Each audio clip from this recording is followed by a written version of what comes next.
There's no difference between a software engineer today and a peasant in a cottage 400 years ago. Zero difference. Job doesn't exist anymore. That's not the same thing as being chained in a factory at your workstation with locked doors. Who are you? My name is Monok. I'm a keeper of stories, born to be a warrior cleric in the transformational age that we're a part of. Degree in history? How often do you use your degree? Every day. I don't know any other better canvas to learn complex adaptive systems. The jobs that exist in the world go away, never to come back for a human to do again. UBI doesn't actually address the core pattern. It's actually living within the construct of the core pattern. The fundamental challenge is we have a society built on the requirement that humans be economic actors. If we get to material percentages of the population of humans who can't labor or isn't a need for them to labor, how do they exist in a society? I don't have the answer. I grew up watching Star Trek. That reality, AI could bring that reality to bear. I'm sure as hell hoping that we can move through this period in ways that aren't filled with just ungodly bloodshed. Survival of our species will require from every single one of us some sacrifice of ourselves. How do we actually apply that to the large ecosphere of humanity that's going through all these changes? Yeah, that's the question. I can only answer that question for myself. Who are you? Who am I? All right, I'll answer that in a provocative way. My name is Monok. I'm a keeper of stories. I was born Timothy Richard Mooney at the dawning of the age of Aquarius to be a warrior cleric in the transformational age that we're a part of. All right. And how did you come to that realization of yourself? I came to that realization in a mixture of things. I'm a historian by trade, or education, I should say. By trade, I'm an organizational development technologist. And at a point in life, this is a while back, probably 2008, I was like, oh, my first foray into being an independent advisor in marketing. What am I going to call my business? And so I went out looking for a name. And I was somewhat like, well, I'm not going to name it after myself. That's just like narcissistic and egotistical. That's not my style. So, Tim Mooney Advisory or Mooney, no, that's not what we're going to do here. But what I found in my research into, okay, well, let's just start with my name, Mooney. It's Irish. It's an Gaelic surname. Where did that come from? And that took me to some stories in the Irish annals that talk about an abbot by the name of Monok in the 9th century Ireland. He was an advisor to Cormac, King of Leinster. And there are 3 stories that talk about Monok and his interactions with Cormac, which involve Cormac losing his head in a battle and a few other things.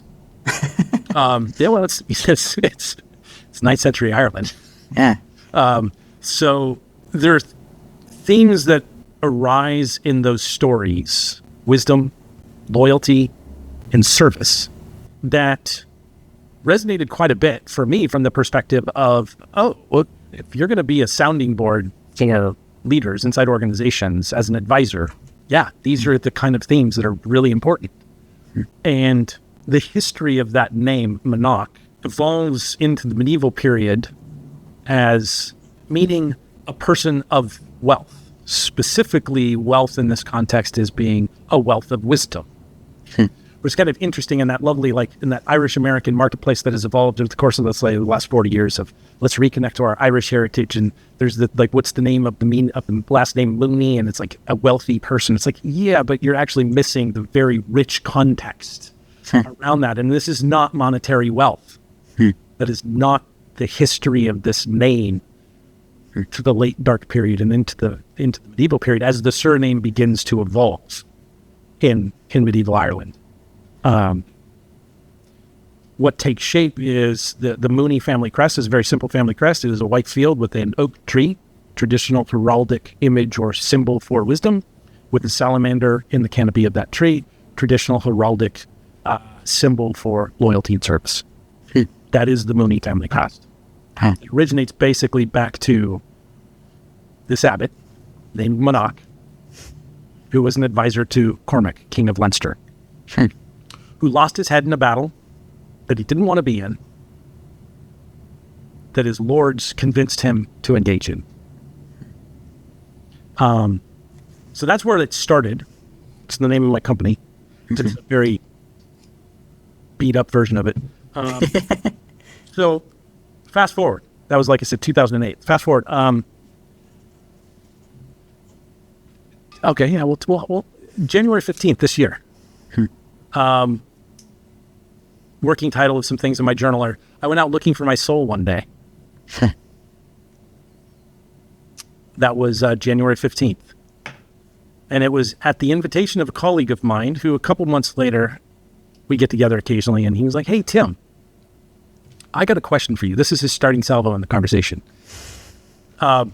What's your experience with altered states of consciousness? And I said, okay, well, enough to know that if you want to alter my consciousness, it's going to take a sizable dose.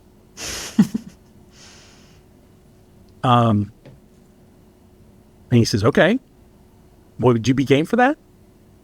And I was going through some life transition, a lot of things that they're still in process, but it was like, I've had a year. I've had like the last 18 months of my life has been very much liminal space. I mentioned to my coach about a year ago, I said, I think I'm in liminal space the last 6-ish months. And she said, I think you've been in liminal space for the last 3 to 5 years, quite frankly.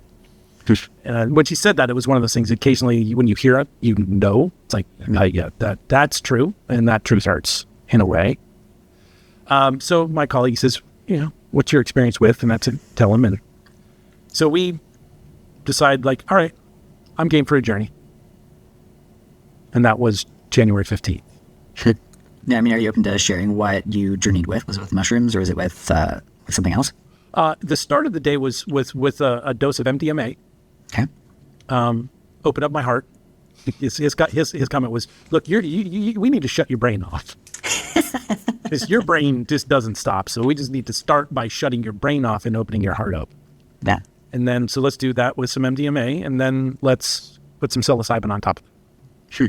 And I said, okay, sounds like a good strategy to me. Let's do that. Yeah. And was this in like a ceremonial kind of setting? Was it like a one-on-one thing? What was the environment you were in? One-on-one, but very much a ceremonial. Like, this colleague of mine is also an advisor, executive coach, and so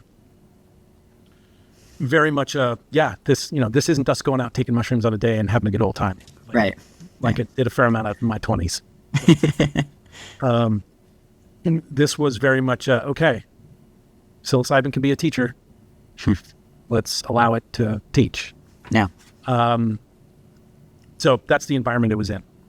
He's got a nice setup that is very nice, secluded retreat type of space where it's like, yep, nice, safe, isolated reality. So it was interesting when the journey started. It was just like very present, like, in my intention. And I sat for, like, my intention was very much going into this. I would very much like to meet my soul, because I don't know that if I've ever met my soul, and I'm not really quite sure. Like, if I really boiled it down to who am I, to your question, who am I? Mm-hmm. Oh, I really don't know. And a lot of that was, as an example, by the time I graduated from high school, I'd gone to 2 different elementary schools, 2 different middle schools, and 3 different high schools. So there's a skill of being a social chameleon one learns very early on in life, where when you're going through that type of, all right, well, drop you out of this reality that it's a completely new. Yeah. Survive. What makes me even think about what your coach said about you being in a liminal space for the last 3 to 6 years, being like, well, if you look back far enough, it's almost like your whole life, or at least a good portion of your childhood, it sounds like, right? Of just going from place to place, learning to be yourself, but adapt to a new environment each time and transform and create a new identity through those processes. Yes. And yes, I would agree with that observation, and I would carry it forward to even in my work reality. I would say the vast majority of the years I've been a professional, I drop into organizations for a discrete period of time. Sure. Yeah. 12 months, 18 months, 24 months, come in, get the lay of the land, what's going, and what is the intervention, what is the change that this organization either is trying to achieve, or the strategy they're trying to achieve that requires a certain kind of change, and then how do we do that? Let's get into it. And then, I'm not an operator. I'm the change agent, and I come in and inject that. And then it's got some traction and it's moving. Now I'm moving to the next thing. So even that continuous adaptation has been a hallmark of the vast majority of my adult life also. Yeah. I imagine like passing along those skills essentially to these other people because it's something that you've developed so much throughout your life. Sounds like, yeah. Yeah, skills, dysfunction. we could categorize it in a myriad of different ways, possibly. So that was my intention. Was like, okay, I'd really be interested to, like I said, one day I went out looking for my soul, and kind of what was very interesting was this idea. I don't understand it, really don't, but it's something I accept to be true. I kind of know it to be true. Like, yeah, my soul is this soul, Abbot, from the 9th century Ireland. And there's a through line there that was real and present. Was there like a particular experience you had on that journey that gave you that insight or that knowing or that sense that you were that soul? Yeah, I remember having a very discrete period of time in that journey where it was going to sound very strange to many people that might be listening to this podcast when they get to this point. It was a very real experience of laying on a medieval battlefield with a sword running through my chest and bleeding out, and I could feel every ounce of a sword running through my chest. That was real. It hurt, and with my friend and guide, he's seated, and I remember I'm holding on to his hand, and I am looking at him, and I'm like, this is not the first time you and I have died together. He looked at me, he's like, no, it's not. It was interesting, and as he and I were having a debrief conversation the next morning, and he's like, a colleague who's also a guide, and he said, it's a good thing she wasn't here as your guide. Why is that? He's like, you remember that point where? And I'm like, yeah. He's like, you do not understand the strength of grip that you had on. He's like, you would have crushed her hand. Oh my gosh.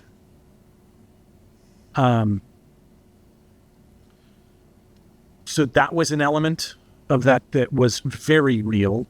And there were just some other elements that happened a little bit later that were also, I had one other very real death sequence that felt like very much of I think when you hear people talk about that experience of ego death and whatnot in a journey like this, and it's fun either. Yeah.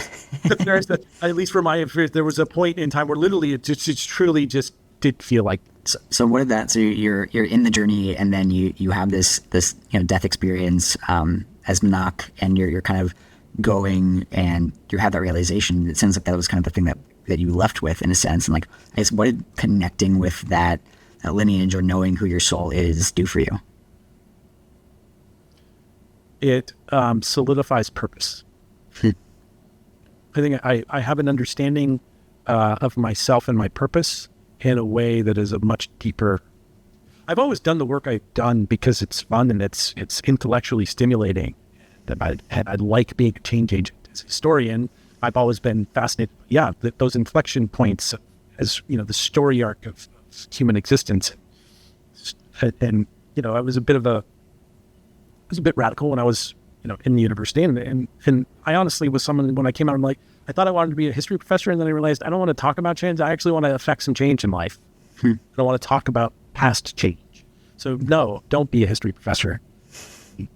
And so there are also elements of that kind of have had a sense for, in the post-war reality, post-World War II, right, the classic post-war reality, as someone who's in university, as the wall falls, Soviet Union falls, you're like, what the?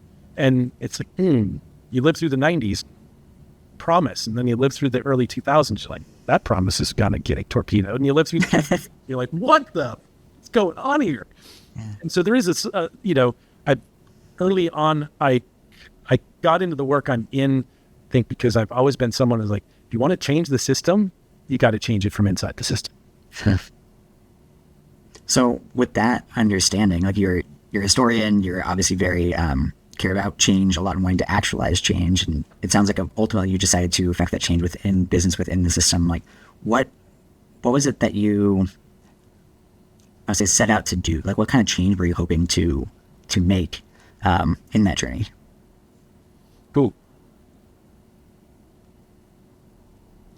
I think it's always been a bit about agency for the human, the individual human. I'm a classic liberal, small L liberal. You know, like I don't subscribe to Thomas Hobbes's thoughts on the Leviathan, that everybody needs a strong man to control the natural state of man, and that, no, we can control ourselves.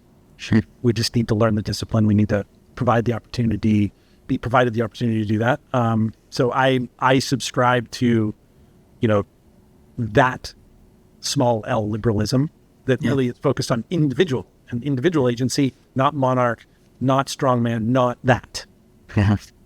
I truly do believe that in the United States, we live in one of the most amazing experiments in exactly that. It is painful to watch what seems to be the unraveling of what truly is the first and best iteration of, hey, rule of law. That's what this is grounded in. You, me, everybody else, rule of law. No one of us is above any other. Period. End of story. Full stop. If you can't demonstrate for me data, fact, in a court of law, you can't invade on my agency. And I can't invade on your agency. And it's just unfortunate that, you asked me earlier about social media. Yeah, that's why I stopped most of my social media, is because it's like, this is just accentuating every bad element of humanity. Sure. That is the thing that is just destroying this fascinating experiment. Yeah. Well, I'm curious about that for you as somebody who's like studied throughout history. And then, like I said, this has been, you can argue it's one of the biggest experiments in agency and sovereignty and sort of individual human flourishing in a sense, like, and now we're at this crux point. And, I think with so many of us, we're looking at the future ahead of us with AI, with however our globalization of the world in so many different ways, like, and yet this is in some ways like a point that like history has never been to before, because there is so much new. Like I remember talking with a friend of mine who's a Zen priest, and he's like, I don't know what's going to happen because we've never done it before, right? And so I'm curious about it when you look through history, and then when you're at the place in your life, I guess now, like what do you see moving forward, or like how do we navigate all of this uncertainty that we're dealing with through this time? Yeah. So there's an element of that response, like we've never been here, that I agree with. And then there's a lot of that I don't agree with. There's no difference between a software engineer today and a peasant in a cottage taking a pile of wool and spinning it into yarn 400 years ago. Zero difference. Job doesn't exist anymore. We are now in place. I'll be honest and say, I am actively working in the space around tools and products and ways of transforming organizations that is leaning into that reality. Is leaning into the historical analogy of, I'm building factories with loops. So there is part of me that's like, because the historian in me also knows, I know the intimate, in some detail, the bloodshed that occurred, at least in the Western context, in Western civilization, around that industrialization. Yeah. And when you ask, like, okay, as a change agent, what are some of the agency or the change that you're wanting to, it is very much trying to recover the humanity that used to exist, because the peasant in a cottage had some degree of agency. I mean, they still had to answer to a feudal lord who kind of came by, and if you hadn't spun enough yarn, there'd be a problem. Yes, but that's not the same thing as being chained to a loom in a factory at your workstation with locked doors before we all figured out, maybe that's not right. Maybe we shouldn't lock the door. Maybe we shouldn't chain people at their workstation. Maybe we shouldn't employ 8-year-olds in the mine. Even though we can, maybe we shouldn't. So there's a lot of a massive just shift to dehumanize a lot of people at the beginning of industrialization. And then it's just a struggle to recover agency and humanity. Yeah. Well, I'm curious about that with when you say like where that the shift like led to the dehumanization. I'm curious about like from your perspective, do you feel like the technological shift created the dehumanization, or do you feel like it was more a reflection of the dehumanization that was already occurring there? I think it's a reflection of the shadow side of humanity expressed by some humans who maybe haven't evolved past their shadow self. We're very much pulling from some Jungian thinking here. Yeah. Like, okay. Yeah. And well, it's also the people who built factories were people who had money. And they built factories to make more money. The people who controlled the population, let's say the people who controlled guns and swords, and the people who have the money to create the factories, this is a commingling and using some of that, the medieval construct of the three estates: first estate, second estate, third estate. First estate is the nobility, second estate, the clergy, third estate, the peasantry. So the nobility is where we have this interplay of people with money and people with guns and power. And this interplay leverages second estate to control the third estate. And in the period of industrialization, and basically, guns and money just continue to conspire with each other to protect their own self-interests and just, in a very rapacious way, exploit peasantry. Because at the end of the day, they're just peasants. Right? Yeah. They're not ordained by some divine, not ordained by God to be a ruler. You're just a whatever. You produce. Okay, well, we've now got a different way of the means of production has shifted, so I'm just going to continue to be you, just being part of production, and I don't really care about you. And we've been slowly recovering from that. And so I do hope that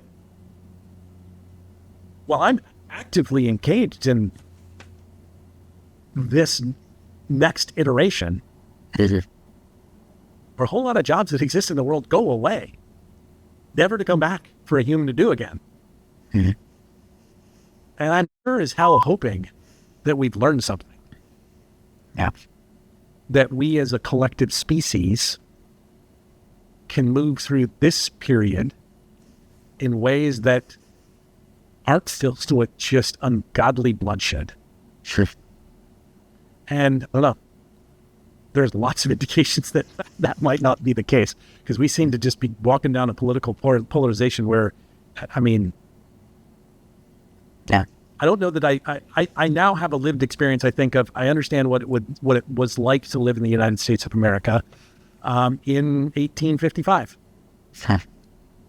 and the debate between states' rights and slavery, and that divide, like crusading divide that like split families apart. Man. We're in a similar reality right now, and quite frankly, honestly, from a historical point of view, I think we're just still adjudicating the problem of the Civil War. Which is fundamentally state rights, and two, whether people like it or not. Yeah, I don't know. I don't have rough data, but I'd say 30% of this nation's out and out racist. Yeah, sure.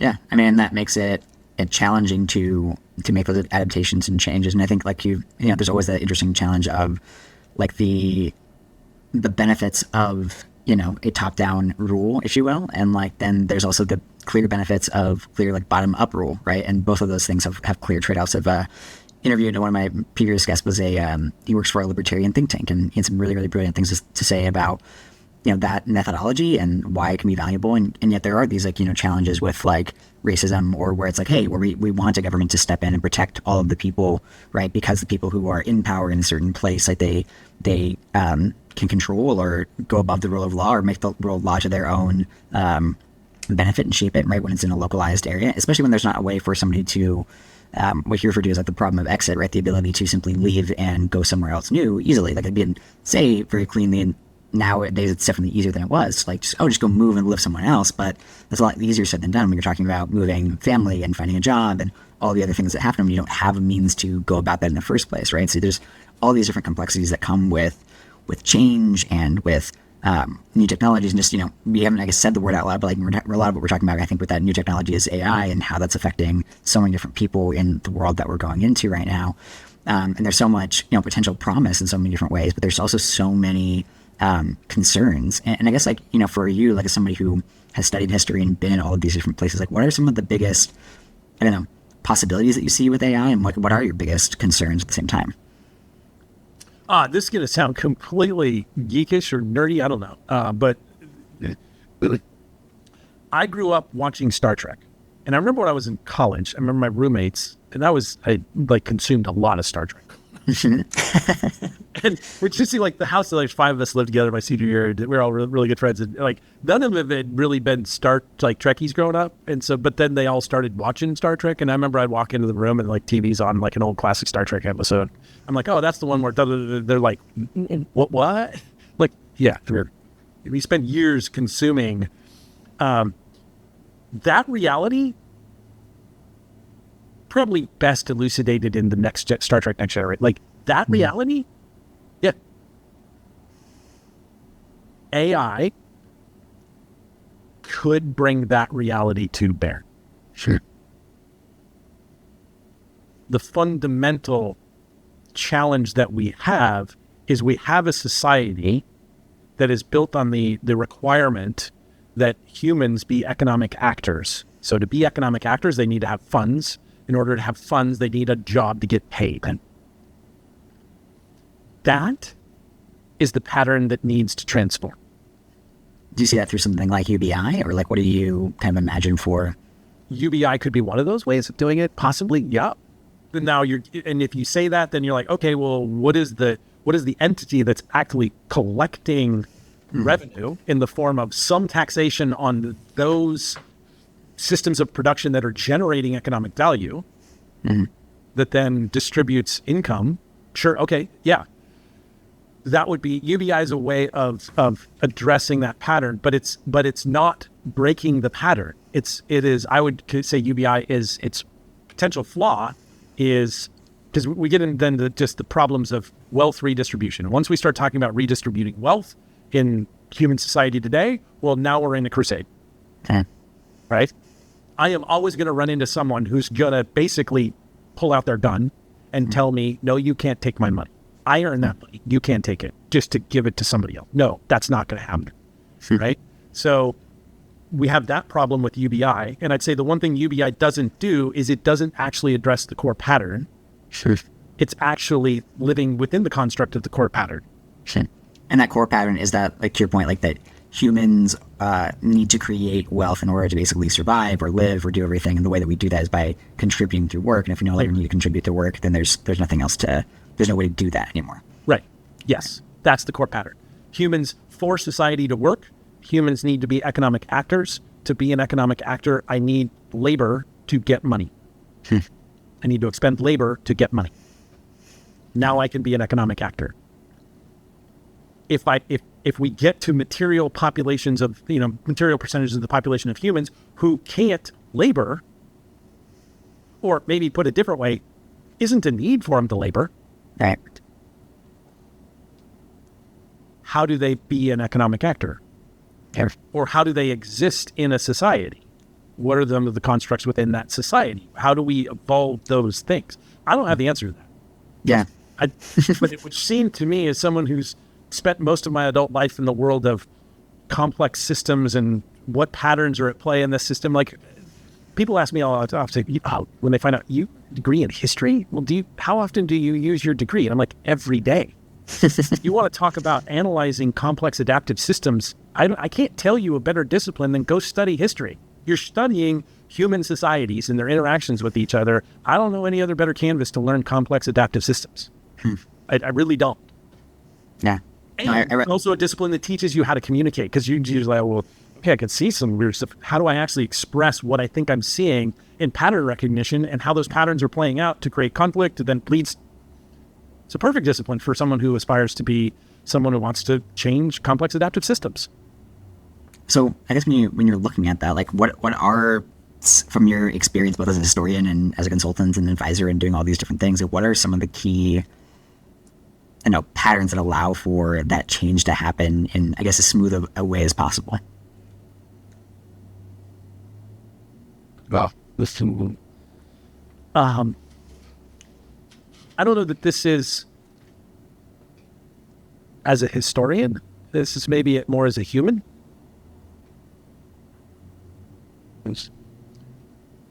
I will say it is, sorry, I'm looking,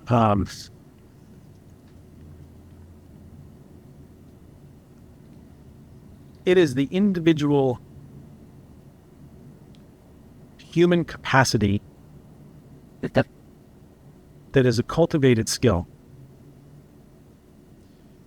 to sit in discernment about themselves and how they exist in relationship with other humans, with the openness to see, hear, be shown, whatever way you want to think about it, ways in which I myself need to change to be in better relationship, to be in healthier relationship with other humans. So that kind of classic, like, I'll say Michael Jackson, like taking a look at the man in the mirror kind of thing, like looking at like, what do I need to change or shift about myself to relate better to others? Yeah. A discernment that I use for myself on occasion when I'm just, something's up. I got to work through something. What is it?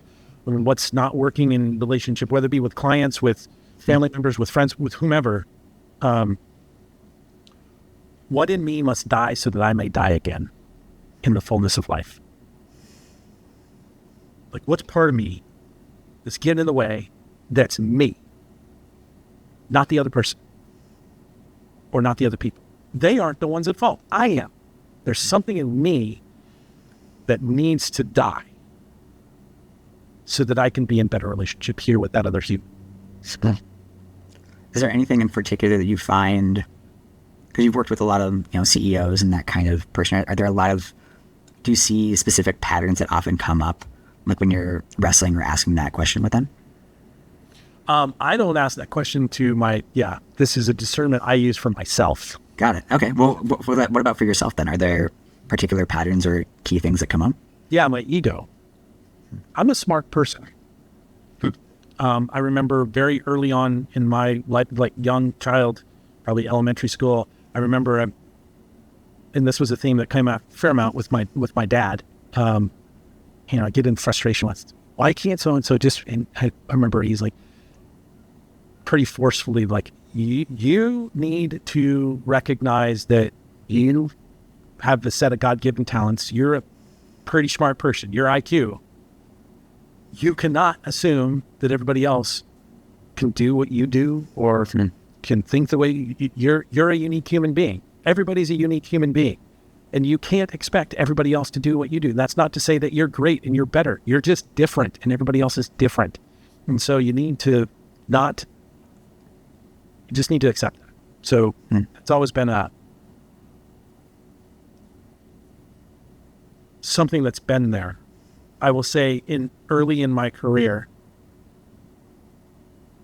I'm a smart guy. I'm quick to pattern recognition. I'm quick to understanding root cause. Yeah. I'm quick to a lot of things. And I learned that I'm probably quicker than the average bear. And there is something that comes from, I can tell you the story arc of human history over the last 6,000 years, especially in the Western context. Okay. There was a lot of ego in my early career and early professional. There was a lot of, I'm the smartest guy in the room and I'm acting like I'm the smartest guy in the room. This was the worst possible thing to be doing. All right. What did you do to, I want to say, cultivate that humility or that shift that was necessary then for you to, I would say, utilize that gift rather than having that gift kind of run you? Listen to understand. Like, seek to understand, not respond. Meet people where they are. Not require them to come to where I am. I mean, truly just, like, God gave you one mouth, two ears, use them proportionally. It's just stuff like that. It's like, yes, curiosity. How stay curious longer. Stay curious longer. Sure. Because that person over there, they might have a really interesting thing to say. But if you've already walked down the line that you have the answer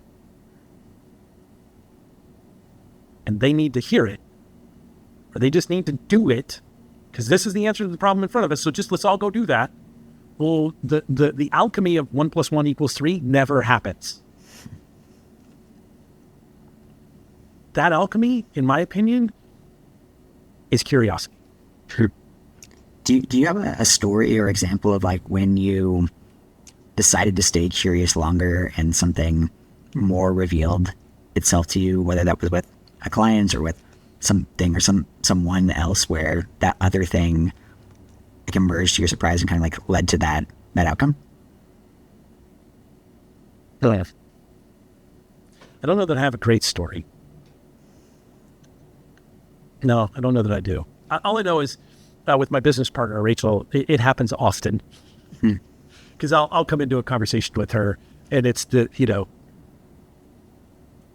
I'm in that process of explaining, we're working through a complex problem of some sort. So I'm like, oh, okay, I think I've cracked a bit of a code. And she has this wonderful ability just to toss something in, which is like, oh, that's okay. Yeah. And that's a really good point. And it just fundamentally shifts. Sure. So yeah, that's not really a great example of a story. I don't know that I have any off the top of my head. That's okay. Yeah, no, I was just curious. I mean, I also worked as a consultant, and I think that's like for me is one of the things that I've noticed and learned as well is like, I think, there's at least the way that I've worked previously. I was just talking with the previous guests. Like I, tend to like talk with some like the owners of the company and go interview everybody else and like to learn more and more. And then, I'll craft a hypothesis in my head, but usually it's like going back to the people that you started with and being like, hey, here's all the kind of data I've collected, but almost before even revealing like the hypothesis, right? It's like in asking that question and being like, not saying what you even think is the problem yet, but like sort of suspending that. And all of a sudden it's like, oh, there is something deeper. I think the example I gave was like, people are feeling underpaid or this thing or that thing, right? And then by listening, it's like I found out that like, well, actually like the CEO like took on this huge loan and put all their stuff in their back. So they were feeling actually fairly hurt by the lack of appreciation that the rest of the staff had ever shown, right? And so then that's a different problem to solve. It's more about, for me at least, like healing that relationship between the staff and that person, and helping them navigate that, versus just being like, oh, well, what you need to do is just pay everybody more money or whatever that, very simple thing might be, which might be the logical thing to do, but humans are emotionally based and story based, right? We have a lot more going on than just logic. Otherwise it would maybe be a lot easier if that was the case. Yes. I would agree with that. Yeah. Absolutely. Yeah. I'm curious for you, like, one of the things you started off with was talking about your name as Monok. And, you talked about it being this like abbot in the 9th century and connecting with like wisdom and loyalty and service. Yeah. And I'm curious, like how have those ideas of like wisdom, loyalty, and service like shaped you, or how do they continue to shape you now with the work that you're doing, with AI and with change management and all these different things that are going on right now? I'd say I've shifted that a little bit. Wisdom, loyalty, and service. That is the part of the origin story. For me, what I have taken on as 3 components, specifically are wisdom, power, and grace.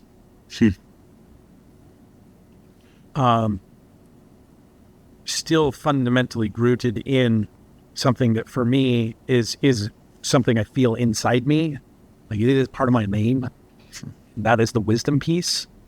In how I work with my clients, I've spent a lot of time in big consulting firms and lots of methodology, and I always left because at the end of the day, that work is really just about selling more bodies and making more margin. That's never why I really wanted to do. I wanted to do the work because I'm a person. I want to solve hairy problems. That's really what I want to do. I'm not so that loyalty and service components. When I'm working with my clients, I am fundamentally, my mindset is, I'm here for you. What is it that you are trying to achieve? And that might sound like, well, yes, obviously. And I would say, in the business of consulting, that's not the business of consulting. The business of consulting is, I'm here for me to sell you people to solve something or to do work for you that I make margin on. That's the business model of consulting in a traditional sense. Mm-hmm. Right? So success there is really like, well, tap into a need. Yes. Why I've made the decision to like be an advisor, and I don't call myself a consultant. I am an advisor, and I work with, I have one business partner, and she and I both fundamentally, we are not building a firm. It's us, right? When we're here to help you as a leader understand what are you trying to achieve. We're really good at understanding how you change systems, human systems. And our role is to be your sounding board to equip you as a change leader. Change is not your business, it's our business, but you recognize you need to change your business. Okay, we're going to help you understand how to do that work. We're not going to do it for you because that doesn't work. That is a consultant, that doesn't work. So we're here to be a source of wisdom for you around changing complex adaptive systems that is in service of your needs. When you say complex adaptive systems, is that basically, like, what does that entail? Is that like the human or the business or like all of that? Or like, what does that actually look like? All of that. All of that. Yeah, that difference kind of like, so reference here would be the kind of the work of David Snowden, the Cynefin framework. Like we've got 4 different ordered systems, unordered systems. Ordered systems are either very, very simple, best practices, this process, do it this way, it works great. Complex systems, something that might be, here's a Ford F-150, 10,000 plus parts, all broken down. Yeah, it's complicated. There's a lot there, but it's 100% knowable. Right. And then when we get to unordered systems, there's complex and chaotic. And complex is, there's something going on here inside the black box, but I don't know what's going on inside the black box other than I can infer what might be happening by like tossing something into that system and see what comes out. I might be able to infer some things. And then there's chaotic systems where you're just like, yeah, it's chaos. Right? And so from a change agent's perspective or from a management perspective, a leadership perspective, when we say, ooh, we are now moving from a complex reality, like, hey, setting up a production line for Ford 150s into, no, I've got a complex system of 100,000 humans interacting. That's complex. Like the human element, that's not a knowable system because there's agency across 100,000 humans. And what they're going to do, you don't really know until you do something. Yeah. Right? So how you manage and affect change in those different system types or types of systems is just, it's different. Well, it makes me think about what was on your website where you talk about like basically helping companies kind of go from like a hierarchical rigid structure to more of like adaptive, like fluid structure and what that actually looked like. So I'm curious if you can you walk us through what does that change look like? What does it mean to actually like, I guess, help manage or lead that really adaptive complex system? Because I think to your point, it's not like you're just like, oh yeah, do a Lego line of various, putting the right pieces in the right parts. You have all these relationships and things that involve, much more human communication like sales and management and all of these, components of people actually working together to build something. And especially I think even now where like the things that you're building are changing in real time, like what are some of the keys or principles to actually like making that happen? There are a couple. One of them, and I like the way you frame that principle. The principle is make implicit things explicit. And what I mean by that is, so there's a part of me as a professional that is enterprise architect. I spent a lot of time in my career kind of in that role of enterprise architect. So kind of borrow some of that language. So, and what is that, just for clarity for myself in the audience, like what is an enterprise architect? An enterprise, that's a damn good question. An enterprise architect it's a professional domain whereby your focus is really trying to understand all of the system components, and some enterprise architects are very technical in their orientation. So they're clear understanding of all the technology that's coming together to do stuff in a complex enterprise. Other architects are a bit more, I am more like this, which is a little bit of a technologist to a point, but not deep, but I understand it. And someone else builds the Legos, but I understand the box of Legos. But what I'm really good at is understanding strategic intent and then being able to like, okay, what are the human structural systems? What are the normative systems? What are the processes? All of those just various elements, and how are these things architected? How do they work? And how do we need to change them in order to achieve a strategic intent? So is that changing like communication flows and things of that nature? What is that? Yeah. It could be changing communication flows. It could be changing decision rights. It could be changing organizational structures. Could be changing technology that's driving process change. Could be changing the way in which we do strategic planning. to be less initiative based and more capability based. It could take a myriad of different permutations. So back to that principle of make implicit things explicit is kind of really around, we have an interesting problem in most organizations. We have one structure, one artifact to describe structure, and it's called the org chart. It's a really bad structure. Please describe for me all of the teams, roles, and relationships that exist that get things done inside this organization. It doesn't do that. People think it does. It doesn't. It's a great structure to describe how, and I'll use this sterile language, how human resources are administered inside the organization. Who's accountable for defining someone's compensation? Who's accountable for making sure they get their benefits? Who's accountable for their performance evaluation, those types of things. But it doesn't describe, show me where the teams, all of the teams that exist in this organization. If you ask that question, no one's going to say, yes, the org chart describes all of the teams that exist in the organization. They know that not to be true. So the actual operating structure of here are all the teams and the roles on those teams filled by humans, and most of those humans fill multiple roles on multiple teams doing multiple things. Right? But they show up in the org chart once. Right. Yeah, to your point, it's almost like it's a human accountability chart rather than actually, yeah, exactly that. Actually, accountability chart is some language we use on occasion. It's like, here's a network map of accountability across your organization. Right? But it is, make that explicit. Make it machine readable on a digital platform, right? Create a structure that is a network map of the teams, roles, and relationships that exist inside your organization.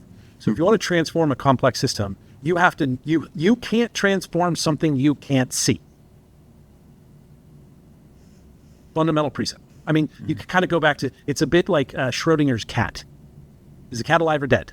And we have that problem because we can't see it. So I can't give you a definitive answer because I can't see it. And the only way I can see it is to engage in the activity that kills it, therefore it's dead. Yeah. So what do you do in that case, especially with you're talking about with like human agency, right? You kind of almost have like an infinite variable with each human. There might be like repetitive actions and stuff, but like how do you actually go from making that implicit to explicit in that case when there's so many variables that are available? It really is about getting to the, okay, let's sit down and actually codify and capture and document what are all the teams, what roles exist on those teams, what is each role accountable for. And if you can get humans operating into that environment where you and I are on a team together, your role in that team is defined. You've got 4 very clear, crisp, simple, precise statements around the ongoing activities you're accountable to be doing in this role on this team. I have the similar kind of thing. And our roles are both very clearly, we can see, this contributes to our team's purpose as it's been stated. We exist as a team to achieve these things, clear purpose. Making those things explicit is a very critical part of transforming complex systems and creating adaptive complex systems that can change on their own over time. Like you want to get to a reality where kind of gets to the concept of coherence. Coherent human systems have clear direction, humans aligned to that direction, and humans committed to execute in alignment with that direction.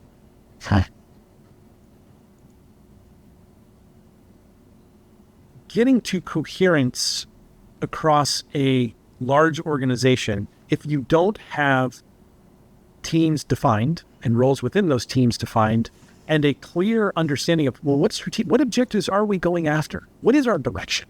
Yeah, there's lots of North Stars, corporate pillars. Yeah, okay, great. Bunch of corporate speak.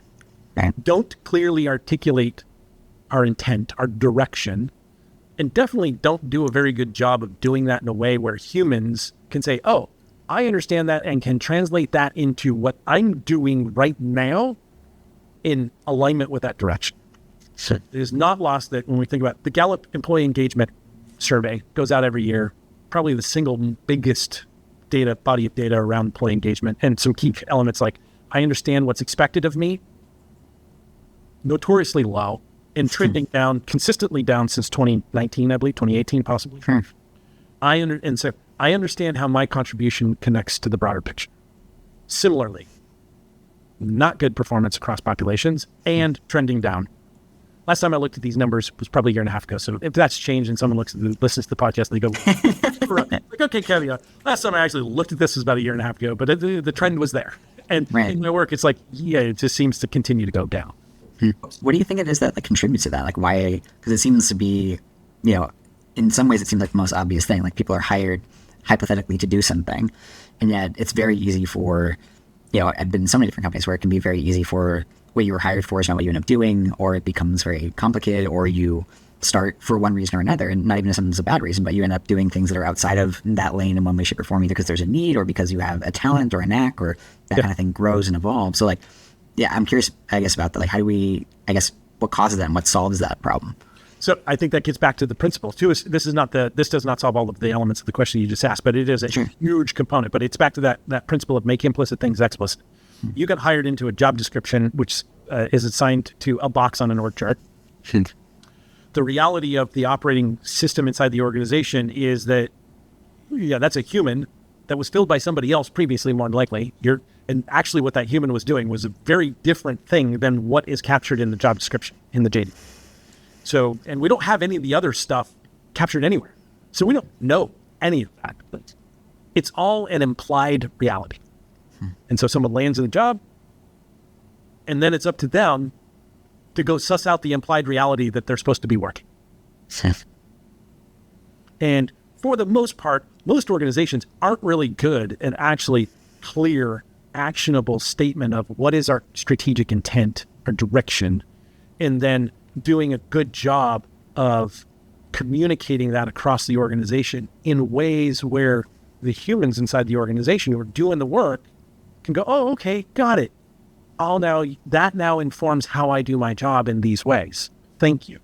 Right? And that's not just here's one thing that broadcasts to everything. That's a layered cake. To get to that is a layer of things and things. But that's where we get to, complex adaptive systems where we're talking about tens of thousands, hundreds of thousands of employees. Yeah, that's what that's going to look like. And because it's that complicated, you got to have some place to explicitly document or state all of those things. And the interesting thing as it pertains to AI, I am fundamentally of the opinion, like, why do most AI things fail? Okay, well, because the implicit reality that actually drives most organizations isn't machine readable. It's an implied reality that exists in the relational space exclusively between humans. AI cannot know that. And so what's one thing that we've all learned with AI? Context. You want to be good at prompting? Context. You've got to give it some context. Okay. Well, if the operating reality of an enterprise is completely implicit and not machine readable, AI has nothing. It knows nothing about the context of how your organization actually produces value. It doesn't, and it never will. And until you tackle that problem, it won't. And the humans in it are going to be a little bit in the space of, well, I think I'm doing the right thing, but I don't know. And we were told one thing 6 months ago. Now it's something completely different. Can you please reconcile what you're saying to me today to what you said to me 6 months ago? No one ever does that. It's like, here's the new stuff. Okay, am I supposed to add that to the previous stuff? Or do I get to take the previous stuff away?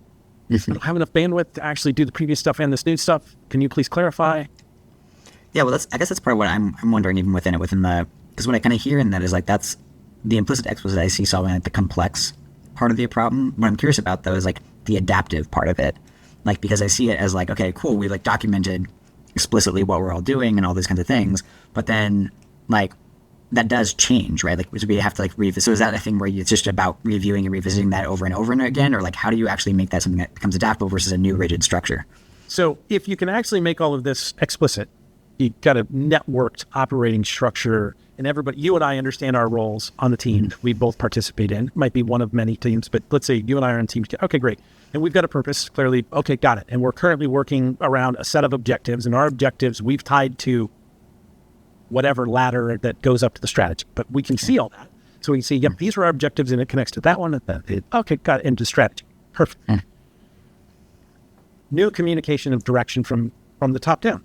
And I kind of prefer to say from the center out. Could be another way of doing it. Or from a random node, anywhere in the network. Needing a new direction. Okay, cool. Oh, you and I can now have a conversation. Your role is clearly defined. My role is clearly defined. Our purpose is clearly defined. Our teammates' roles are clearly defined. We can sit down and, if we borrow from Agile, we can sit down in a retrospective and say, hey, how does this shift in direction impact what we're doing? Anyway, some way, what does this look like? Do we change what we need? The fact that our structure, how we collaborate, has been explicitly defined. And we also, part of that explicitness is we're clear on our normative structures and our normative behaviors as teammates and how we agree to treat each other and interact with each other and collaborate with each other. That's also part of, let's make implicit things explicit. We can sit down and have a conversation. And we say, oh, okay, that's the shift. What do we need to do? Nothing. Great, nothing. Or actually, we need to completely fundamentally change what we're doing or how we're doing it. Yeah, that might also be. So it is, the system can become adaptive because you've provided the scaffolding necessary for humans to have generative conversations with other humans about how we work together and what we're doing. Yeah. When none of that is documented, or when all of that is implicit, well, now we've got a perfect space for power and politics and any other dysfunctions you want to throw out there to inject themselves into organizational dynamics to underdeliver.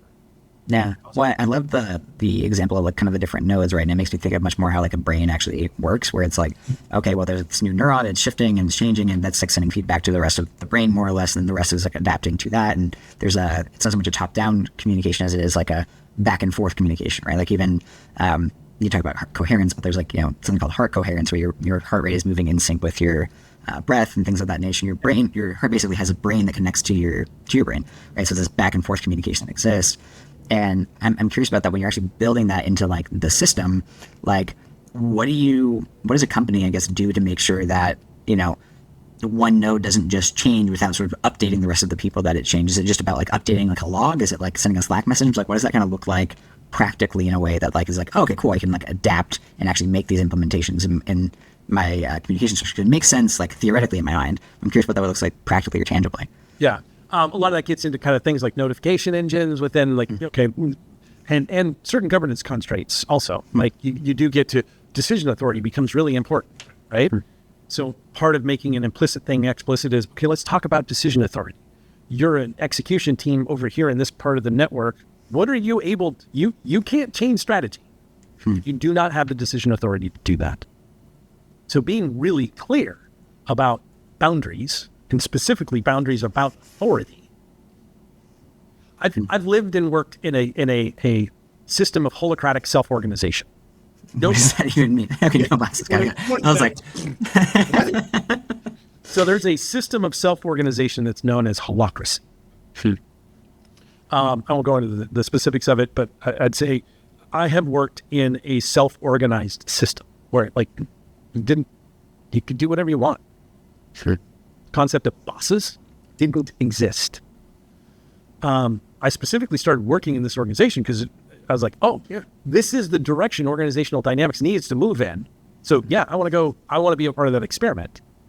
But it was in a population of about 1,600 people. That's not really an experiment. That's like, okay, that's big enough. Like, we're in a working system. How well does this work? And how do you make it work? And for me, it was more of an exercise of beginning to see, what we need to wrestle with in organizational dynamics is how do we distribute decision-making, distribute authority across a broader landscape in the organization while maintaining coherence, direction, alignment, and commitment.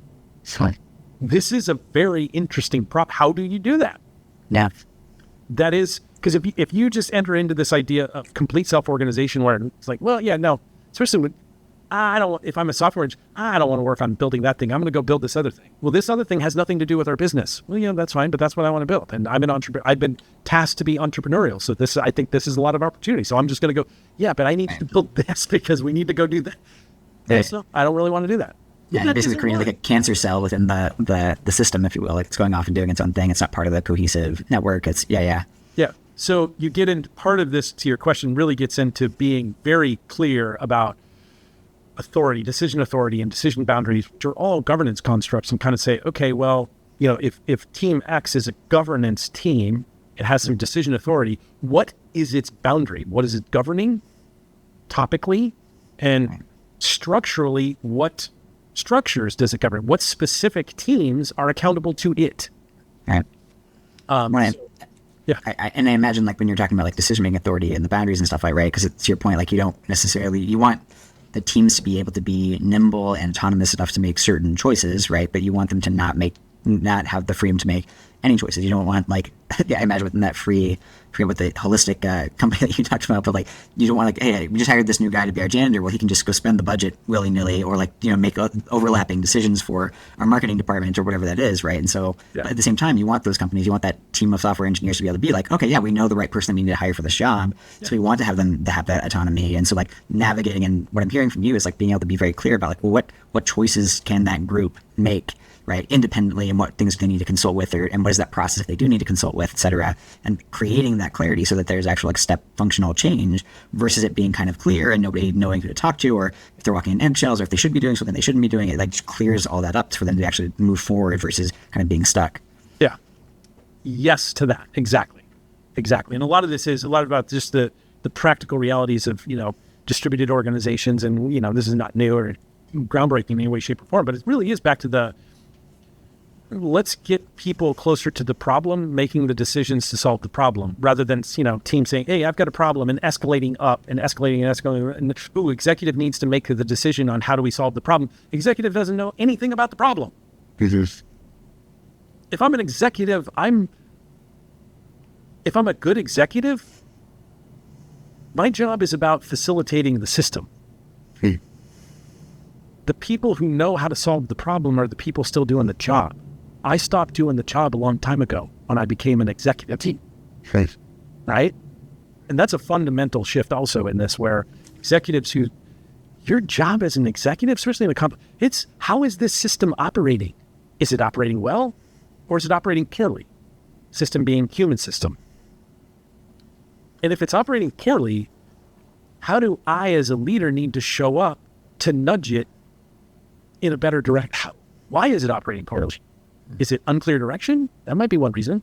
And that might be yours down. Back to the what in me must die so that I may live. Like, there's a self-discernment from an executive perspective of, I'm not actually providing great direction here. My job is not to solve people's problems, because that's actually, I'm in a slow velocity if I'm the one that has to solve all the problems. I really would rather people in their roles in the teams closer to the problems, solving the problems. My role is, okay, what's this system need to look like so that can happen? And everybody's still in the same boat, rowing the same direction, because that's just a fundamental requirement for a cohesive system. So how much of it for executives is, I would say, functioning, like learning to, like, let go of that control while still maintaining that sense of direction then? Because I think that's a tricky thing to balance, especially a lot of entrepreneurs, right? They start off by doing everything, and they tend to be good at a lot of things, and they are growing and building this business, and I'm sure at some point they have to make that shift to be able to be like, okay, I've got to facilitate instead of control. Like, I guess, what do you typically do to help facilitate that change within the executive if you see that as a problem that kind of comes up? What do I do? That's hard to answer as a general, because it's really, it's each human's different. I use a tool called the Enneagram. So where I'm engaged with a client that wants to kind of do some work in that space of, hey, I think I could be better at doing this. Can you help me get better at recognizing these opportunities? Yes. And the tool I use really is around the Enneagram. And the Enneagram is we can say it's a it's a personality typing system, but it's not like Myers-Briggs. It's not like DISC. It's different. But it's a nice window into someone's, like, when you help them understand what their Enneatype is. A type 5, quiet observer. I'm a 7. There we go. Enthusiasm. So yeah, it's that, like, my tri-type, 5, 4, 8. I am a quiet observer, creative, power-oriented, right? And so this is an interesting mix that is me, but it helps us understand, like, probably in your own work, it's like, oh, my core motivation is this. Got it. So if you know what your core motivation is, and when you're in interaction with humans, now you can better understand, what are your blind spots? What are your triggers? What are these different things? And then we can get into some conversations that start kind of tapping into some somatic awareness to write, okay, you're in a meeting. Feel the hair on your back of the neck stand up. Why is the hair on the back of your neck standing up? Right? Or this in a meeting, so-and-so did X. Oh, I got so mad. Okay, talk to me or so-and-so did X and I did this and, I regret having done that. Okay, well, when they did this, how did somatic, what was going on in your body? I could feel my face getting hot, feel the hair on the back of my neck, or, stress in my bad shoulder started to, okay, now we've got an awareness of you've got a trigger, a tell to your trigger. Okay, when that happens, how do you not react? So it's creating a little bit of an awareness to, we all fall prey to not being our best selves all the time. Yeah, we're human. So it's cultivating an understanding of what are those things that for each one of us really pisses us off is a trigger point. And if we can get to that awareness, then we can say, okay, now we can make a different choice about what we do when we're triggered. But before I can get to the ability to choose something different when I'm triggered, I need to know that I'm triggered. And so to your question of what do I do with leaders that are that's the work. That's leaders who want to work in that way. Yep. That's kind of the journey we'll go on. And is getting to an understanding of what triggers you and building an awareness of when you're triggered, that you're being triggered, and then working through what are different choices you can make and how do you make those choices. Sure. Yeah. So kind of go back to what you said, even back for yourself, right? It's like being able to pass on those skills or help develop that internal capacity to be able to, I would say, have greater self-awareness, be aware of what those triggers are, be able to increase the gap of stimulus to response, right? And then being able to make a conscious choice of what you want to do rather than simply living on a pattern that maybe is just something that you've habituated over time. Yeah. Yeah. Would agree with that 100%. Yeah. Cool. Are there, we're getting close to time. We got about 10 minutes-ish left, but I'm curious, we talked a lot about the implicit to explicit, and a lot of this, the change management stuff. I'm curious for you, are there other key components or principles that are there for you within this, this work that you do? Yeah. I do believe that kind of goes back to, that's a question around how do we actually affect change in a complex adaptive system? And if we are in this at the entry point into truly a transformative age, we do need to crack the code on how do agents and humans collaborate? How do we interact? Now, I'm sure there's probably lots of people out there that say, well, that's easy. It's like, yeah, you're a software agent, or you're a developer, or you're a technically minded person. And when I say MCP, you know what I'm talking about, and you know how to use MCP. Yes, that's not everybody. So, what is the medium through which human actors and agentic actors inside organizational systems can collaborate together? I think that is a structural requirement that we need to work through. I don't see or hear or read a lot of people talking about that right now. There's lots of conversation around, orchestrating workflows, complex orchestral flows, and how do we, leverage agents to do that? Yes. And I think there's an element of that is very fundamental.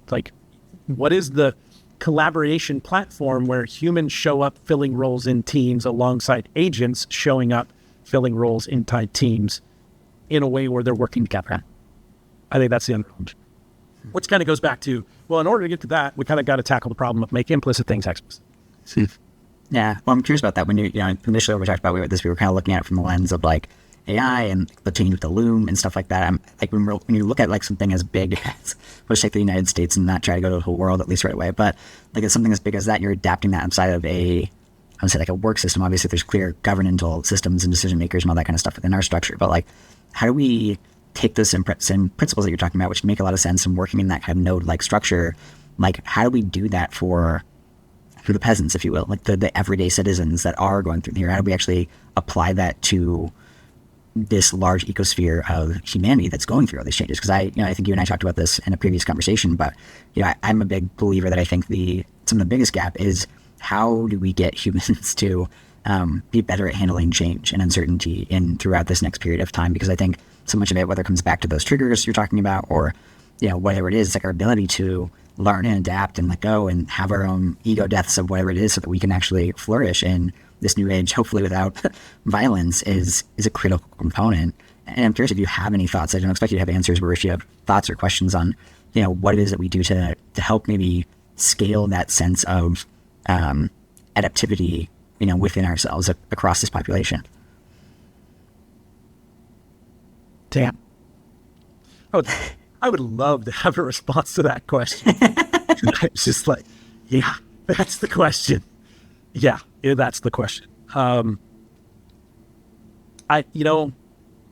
can only answer that question for myself.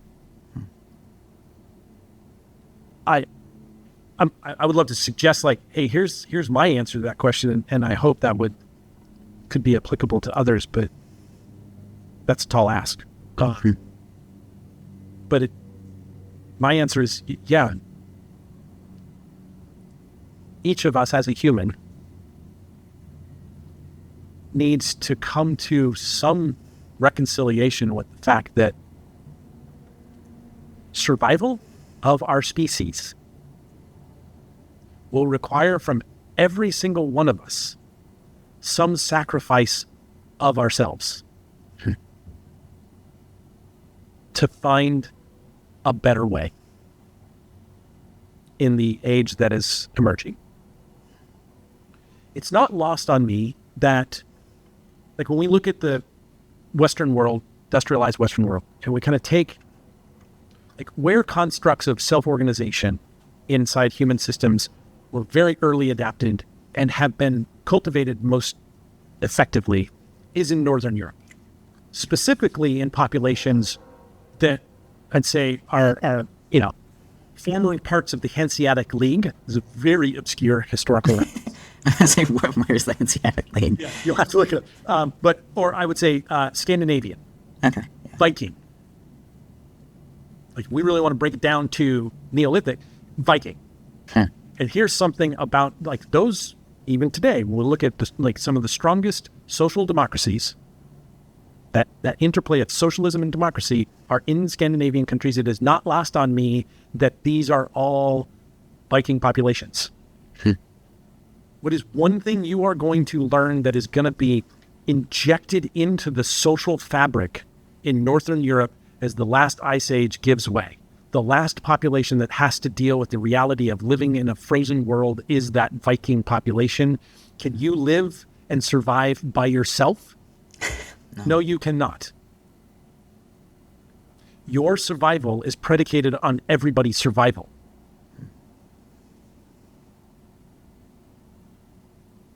So it's not lost on me in the 21st century that the parts of the human population where we are more evolved in that way are the parts of our population that when we go back 2,000 years or more, are the populations like, yeah, you didn't survive on your own. Individualism is not the answer here. You will not survive if that's how you behave. So I do think there's some element of that that's really important. It's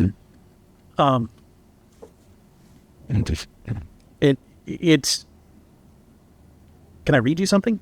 Yeah, of course. My faith tradition, I'm no longer practicing, but that's another 90 minutes or longer. It says Catholicism. I was born and raised a Catholic, went through confirmation. So in confirmation, in the tradition, you accept a confirmation name.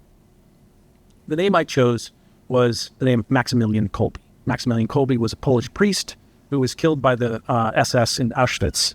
He died in a cell. How he got in the cell with a handful of other individuals. I think it was 3 feet by 3 feet brick cell.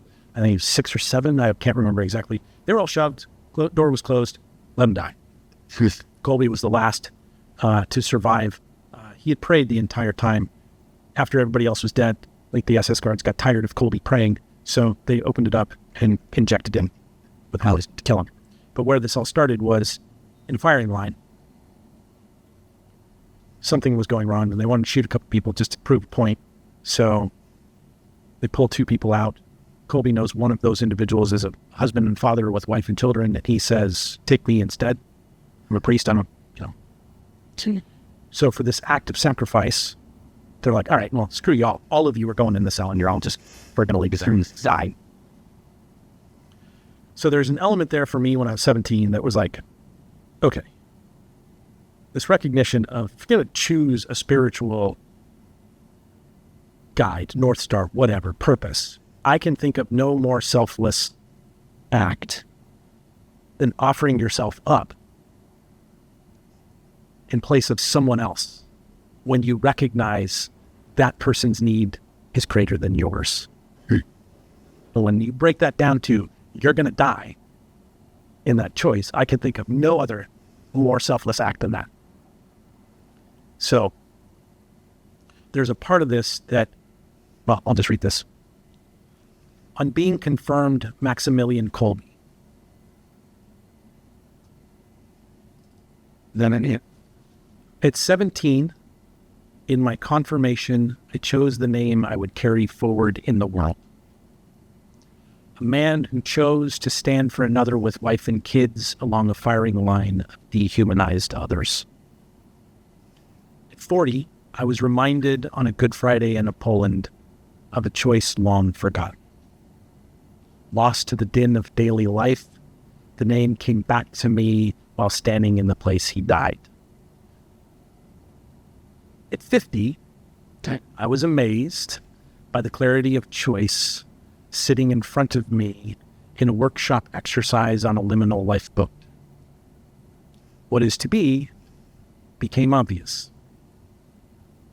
I am to be sacrificed.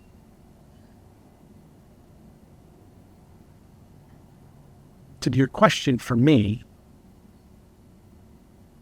is that answer of, okay, for us to make this work, I have to be prepared to engage in relationship with other humans in ways where I might come to learn there are parts of me that are really important to me that need to be sacrificed. Me. I am to be sacrificed so that this relational space can be generative for all of us going forward. So for the answer to your question, that's my answer for me. But I can't say that's the answer for everyone because that's taller. No, I love it. I think that's a very, self-aware statement. And I think even thinking about what you said around sacrifice, it almost goes back to I think the first question you were asking about yourself about what part of you needs to die so that you can die again. And I think of, whether it's myself or for other people to at least be asking or pondering that question, if we're wanting to move forward together, if we're wanting to do that, what part of ourselves do we need to let go of in order to, create the change that we want to see rather than try to convince the rest of the world to, change with us. Yeah. Beautiful. Well, this has been an awesome conversation, and we might just repeat the same question, I suppose, or maybe not. But one question I always ask for my guests at the end of the episode is, what is a question that you would have maybe for the audience that would shift their perspective or have them think about something in a different way? How do you stay curious longer? Great. I love it. Tim, thanks again. This has been amazing. And anywhere you want to send people, I guess, before we sign off? If anybody's interested in organizational transformation, Monok.com, MAONACH.com. Beautiful. Perfect. Thanks, Tim. This was great. And we'll have to do it again in the future. Yeah. Perfect. Thanks, Tim. All right. Thanks. Ciao.